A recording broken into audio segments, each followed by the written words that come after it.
Hello दोस्तों, नमस्कार। तो हम लोग अब आपको क्लाइमेटोलॉजी में अब हम लोग थोड़ा सा देखने जा रहे हैं हाइड्रोलॉजिकल साइकिल के बारे में।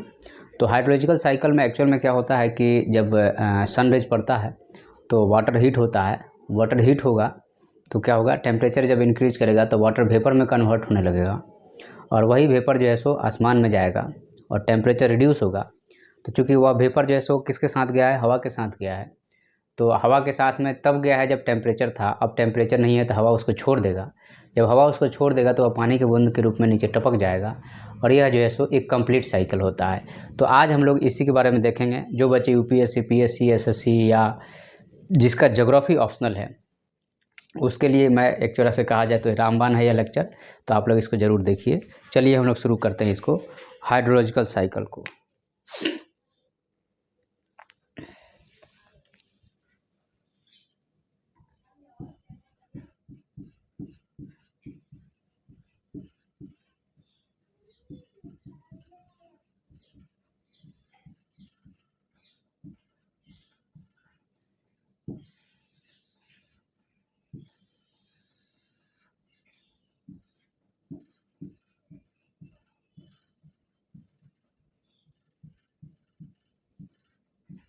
हिंदी में इसको हम लोग जल चक्र बोलते हैं।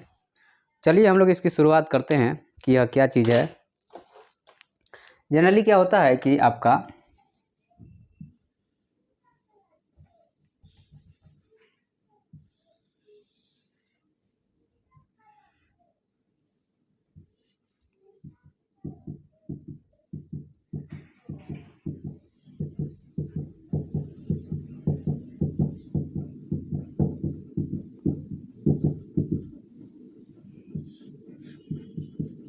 यह आपका वाटर बॉडी है।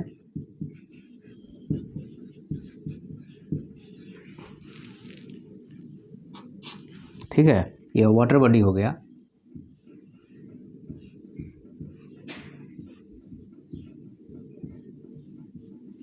और यह सन हो गया। जब सन की लाइट इस पे पड़ती है तो यह वेपर बनना शुरू हो जाता है।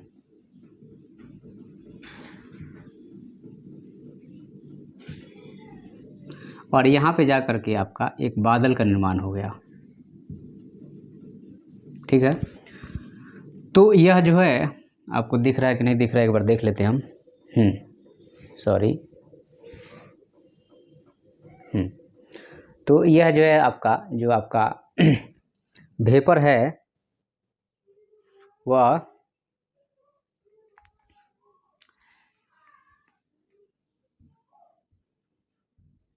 वाटर प्लस एयर है। तो यहाँ पे वेपर जो कॉम्बिनेशन है वह आपका वाटर और प्लस एयर का कॉम्बिनेशन है। और इसको बांधने वाला जो फोर्स है, इसको बांधने वाला फोर्स कौन सा है? तो इसको बांधने वाला जो फोर्स है उस फोर्स का नाम है टेम्परेचर।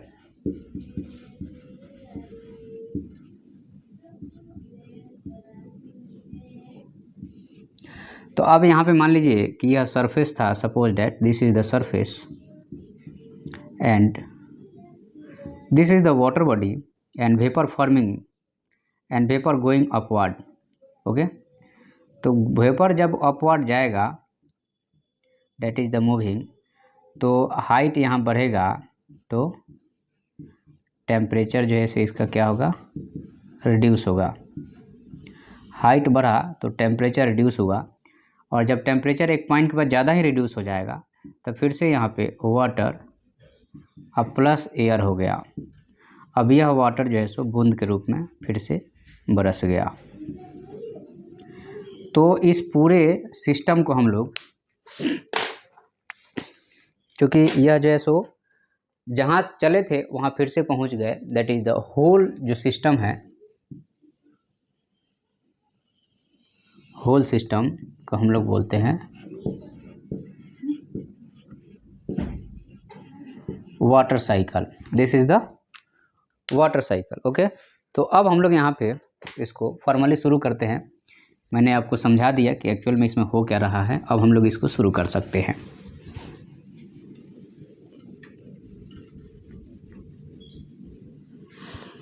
ओके, चलिए हम लोग इसकी शुरुआत करते हैं।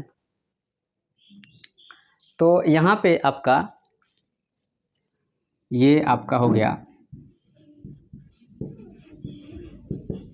वाटर और इसको मिल गया हीट। जब हीट मिल गया तो यह जो है सो आपका वेपर हो गया, और वेपर से आपका फिर जो है सो, चूँकि यहाँ पे टेम्परेचर ज़्यादा है, फिर जो है सो आपको जब यह क्लाउड बना तो टेम्परेचर थोड़ा कम हुआ, और फिर जब यह रेन हो गया तो फिर जो है सो यह क्या हो गया, फिर से यह वाटर बन गया, और यह वाटर फ्लो हो करके अब फिर से इसी पॉइंट पे आ गया। Okay, this is the complete water cycle. तो अब यहाँ पे हमें देखना पड़ेगा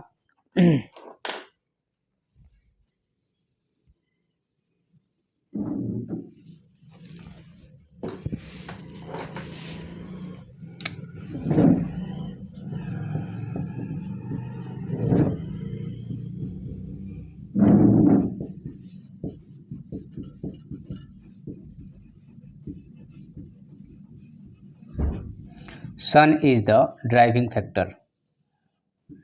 तो आपके वाटर साइकिल में सन जो है सो एक ड्राइविंग फैक्टर है। ओके, तो आपका यहाँ पे सन इज़ द ड्राइविंग फैक्टर, और यहाँ पे आप देखेंगे कि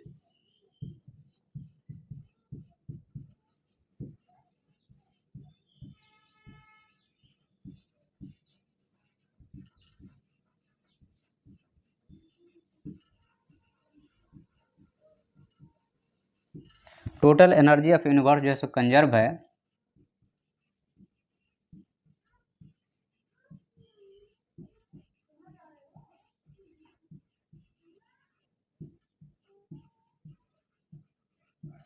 और यहाँ पे सिर्फ और सिर्फ जो है सो एक तरह से कहा जाए तो इसका फॉर्म चेंज हो रहा है। तो सन जो है सो आपका इंसुलेशन, और इंसुलेशन से क्या होगा, हीटिंग होगी, और हीटिंग से जो है सो वाटर टू वेपर बनेगा। ओके, सन हुआ, इंसुलेशन हुआ, और ये जो है सो एनर्जी वाटर से वेपर बना, तो यहाँ पे एनर्जी एब्जॉर्ब हुआ।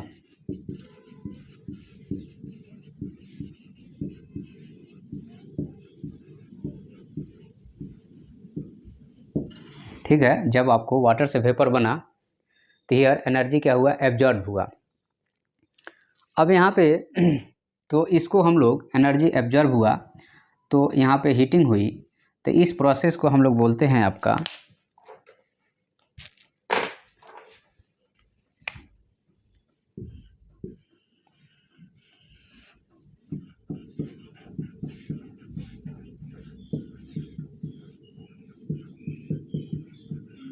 वेपोराइजेशन। ओके, और अगेन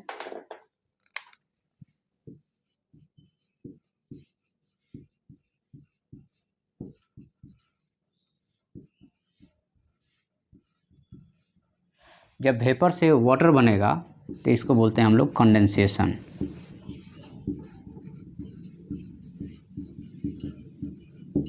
ओके, और अगर यहाँ पे अगर कहा जाए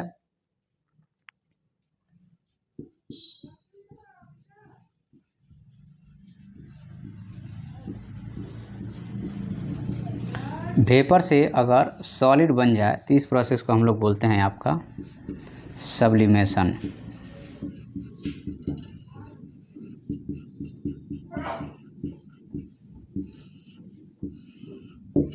ओके, तो यहाँ पे हमने आपको बता दिया मेन काम क्या है आपका कि सॉलिड, लिक्विड और गैस। ओके, सॉलिड, लिक्विड और गैस हुआ यहाँ पे। तो यहाँ पे जब सॉलिड से आपका लिक्विड में हो गया, लिक्विड से गैस हुआ, तो यहाँ पे एनर्जी रिलीज होगा।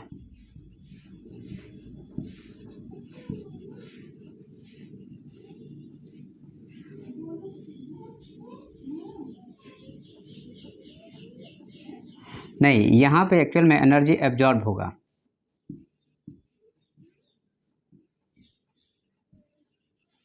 और यहाँ पे भी एब्जॉर्ब होगा,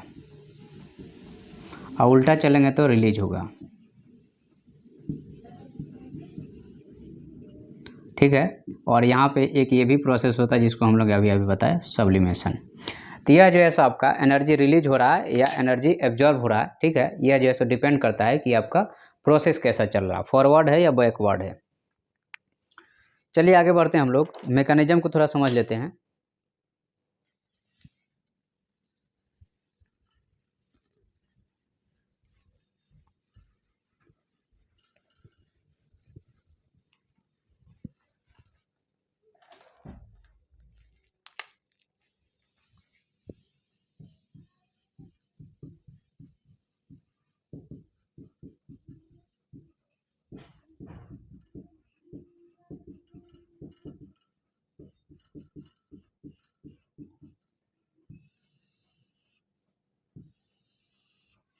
वाटर साइकिल के मैकेनिज्म को अगर हम समझते हैं यहाँ पे, तो यहाँ पे आप देखिएगा कि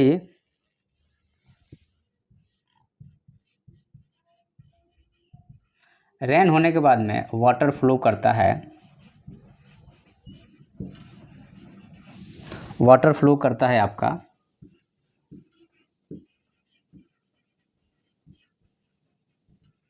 माउंटेन हो गया, प्लेटू हो गया, प्लेन हो गया, और फिर जैसे यहाँ पे ये ओशन में चला गया। ठीक है, तो रेन होने के बाद में वाटर की दिस डायरेक्शन में फ्लोइंग हो रही है। ओके, अब यहाँ पे जब इस डायरेक्शन में फ्लो हो रहा है तो फ्लो के साथ में ही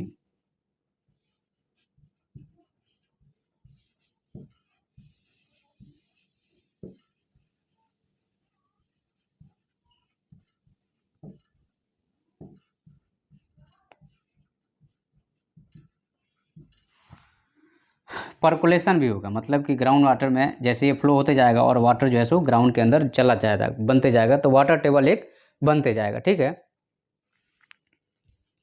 अब यहाँ पे एक चीज़ और है, इसको समझना पड़ेगा आपको कि यह जो है सो आपको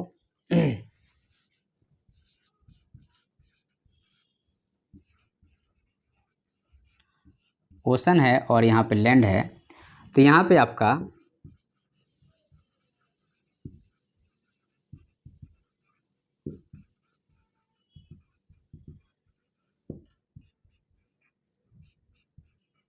वेपोराइजेशन और रेनिंग के बारे में बात की जाएगी यहाँ पे।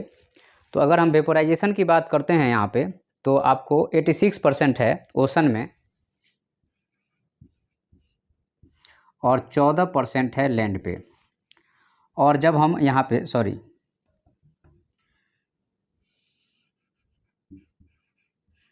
लैंड पे 14% है और यहाँ पे 86% है। लेकिन जब बारिश होने की बात आती है यहाँ पे, तो ओशन में आपका यहाँ पे आपको रेनफॉल जो है सो ओशन में 77% होता है, और जो लैंड पे होता है वह होता है 23%।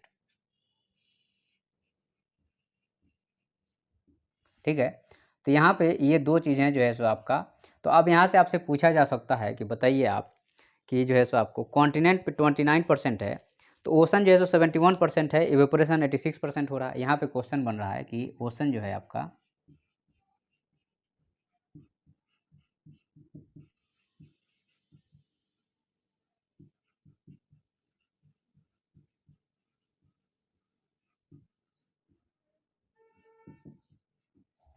ओशन आपका कितना है 71% है और लैंड 29% है, लेकिन यहाँ पे वर्षा जो हो रहा है वह अलग अलग हो रहा है। ठीक है, तो ये ऐसा क्यों हो रहा है, इसके बारे में अगर आपसे क्वेश्चन पूछ दिया जाए तो आपको रिप्लाई करना पड़ेगा। तो यहाँ पे आपको पता है कि कॉन्टिनेंट 29% है, लेकिन यहाँ पे इवेपोरेशन कितना हो रहा है 14% हो रहा है। बट वाटर एक तरह से कहा जाए तो आपका सभी प्लेस पे अवेलेबल नहीं है।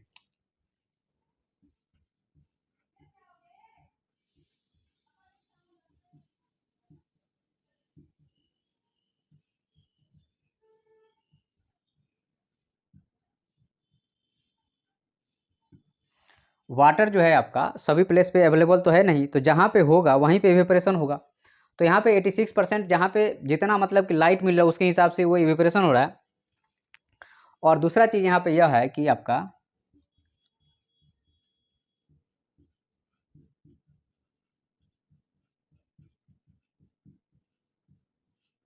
ओशन का क्षेत्र जो है सो नॉर्मली ज़्यादा है, ठीक है। और तीसरा चीज़ यहाँ पे यह है कि आपको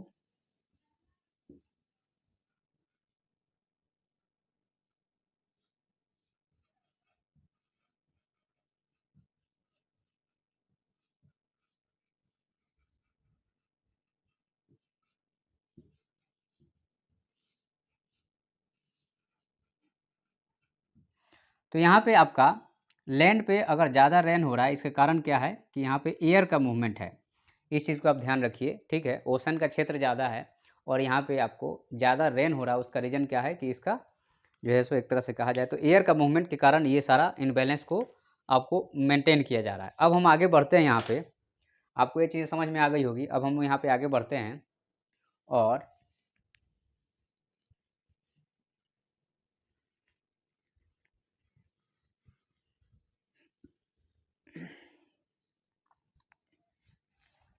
नेक्स्ट जो टॉपिक हम लोग डिस्कस करने जा रहे हैं वह टॉपिक है आपका हाइड्रोलॉजिकल सब cycle.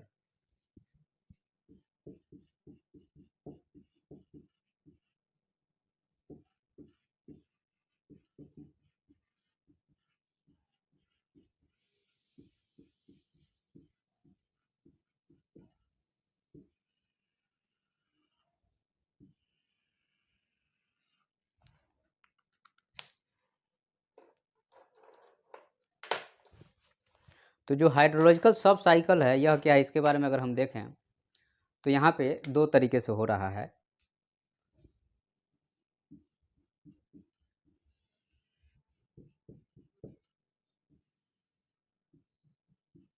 It is of two types, okay. तो यह दो तरीके से कैसे हो रहा है, एक तो हो रहा है आपका सॉइल में, okay. First is the soil में हो रहा है और दूसरा चीज़ है आपका प्लांट्स में हो रहा है।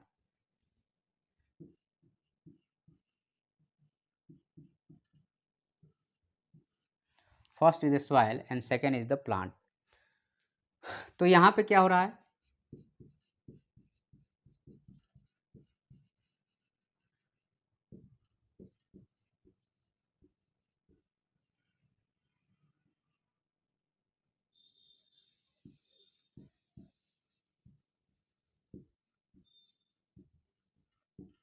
पर्कोलेशन के बाद में ग्राउंड वाटर रिचार्ज हो रहा है, ठीक है। तो यहाँ पे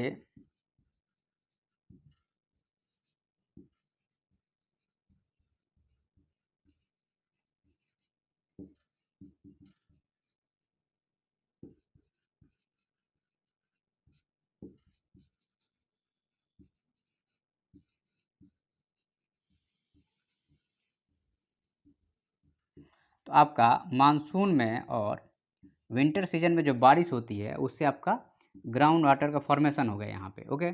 उसके बाद में नेक्स्ट पॉइंट क्या होगा,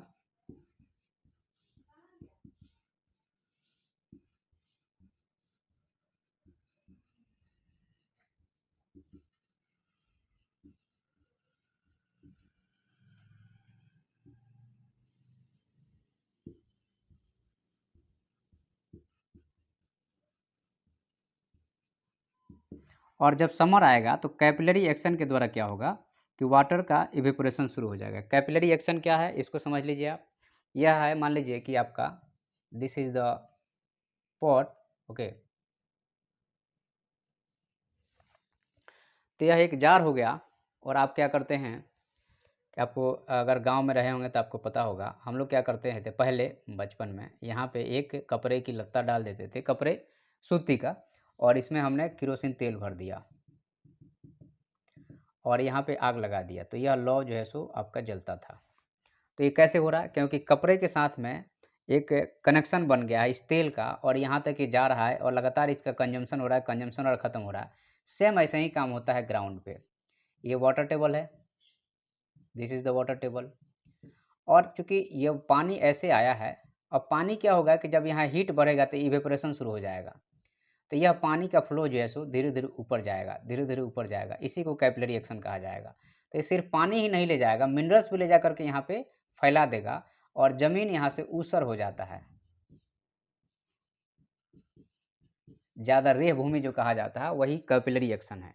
समझ रहे बात को? तो यह जो है सो आपका कैपिलरी एक्शन हो गया। तो यहाँ पे एक मैकेनिज्म चल रहा है। दूसरा मैकेनिज्म क्या चल रहा है कि यहाँ पे प्लांट में क्या हो रहा है कि प्लांट जो है आपका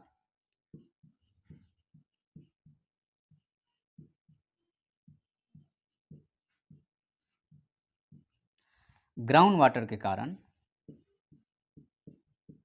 सरवाइव करते हैं। तो प्लांट क्या करते हैं,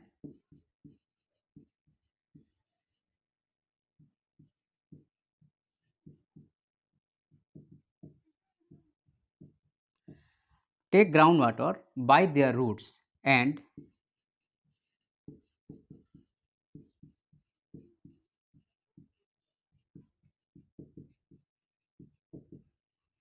इवेपोट्रांसपिरेशन करके यहाँ पे वाटर को वेपर में कन्वर्ट कर रहे हैं, और यहाँ पे जो है सो ये सीधे वेपर में हो रहा है।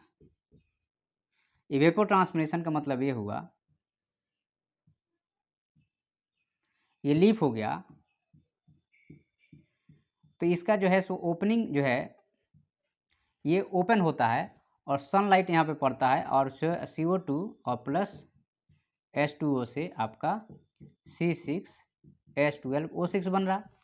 तो इसी टाइम पे चूँकि हीट होने के कारण जैसे यहाँ पे वाटर वेपर निकलते रहता है। तो जब आप फॉरेस्ट एरिया से गुजरेंगे तो आपको एक अलग टाइप का ह्यूमिडिटी रहती है।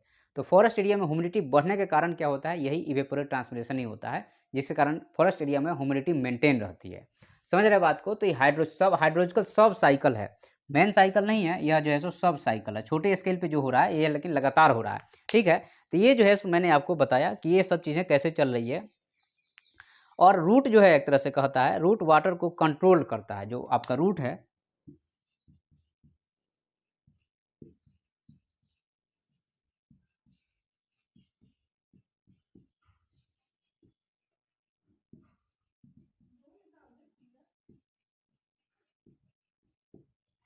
इसको हम लोग फिल्म वाटर कहते हैं। जो रूट्स है वो इसको कंट्रोल कर रहा है, that is called the film water. Okay, चलिए हम लोग आगे बढ़ते हैं।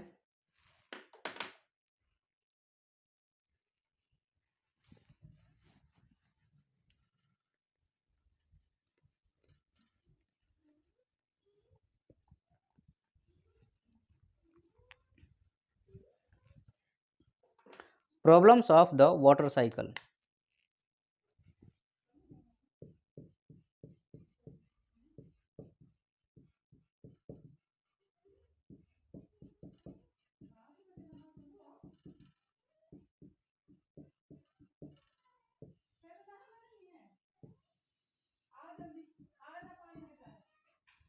तो वाटर साइकिल का प्रॉब्लम क्या है भाई? तो यहाँ पे आपका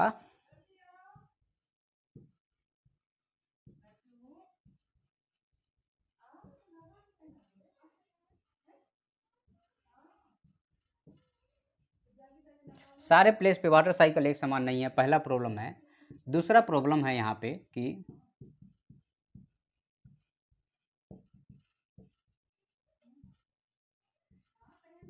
ह्यूमन के इंटरवेंशन के कारण क्या हो रहा है, टेम्परेचर जो है आपका इंक्रीज कर रहा है और ग्लोबल वार्मिंग हो रही है।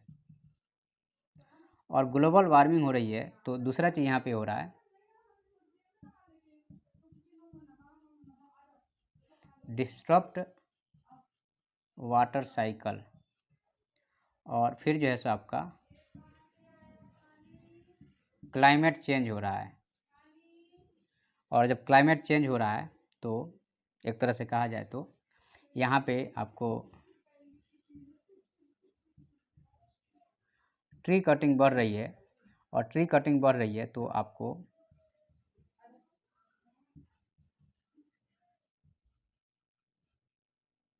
यहाँ पे इवेपोरेशन जो है सो रुक रहा है, या इवेपोर ट्रांसपिरेशन क्या हो रहा है, रुक रहा है। ठीक है, उसके अलावा जो है सो आपको